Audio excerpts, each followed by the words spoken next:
Solid day! So today, i-walkthrough ko kayo sa mga products na ginagamit ko after ng aking 2 major operations and cyberknife radiation treatment.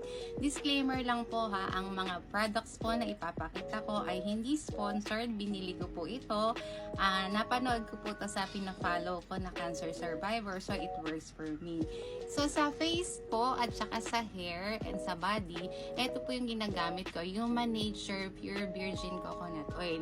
Nilalagay ko po ito sa bulak, pinapahid ko po bago ako maligo. So 2 to 3 times a week ko po siya ginagawa. Sunod po ay sa oral hygiene po. Ito po ang prescribed ng PGH doctor ko.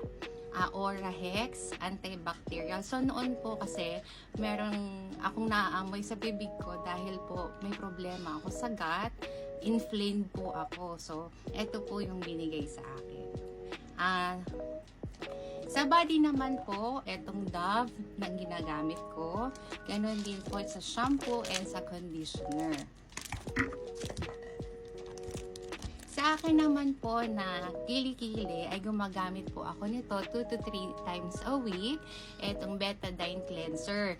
So after po 15 days ako na hindi maligo after po ng sternal mass surgery ko, nilagay ko po ito, sabi ng doktor, sa tubig, sa balde, and then yun din po yung pinaligo ko. So kapag po sa kilikili naman,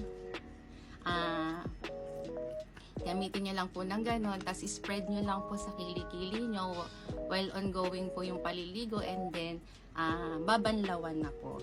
Pero araw-araw po akong gumagamit ng kalamansi bago po ako maligo. Sa feminine wash naman po, ito po ang gamit ko. Nakita ko po ito sa isang OB sa TikTok. So, okay naman po, it works for me.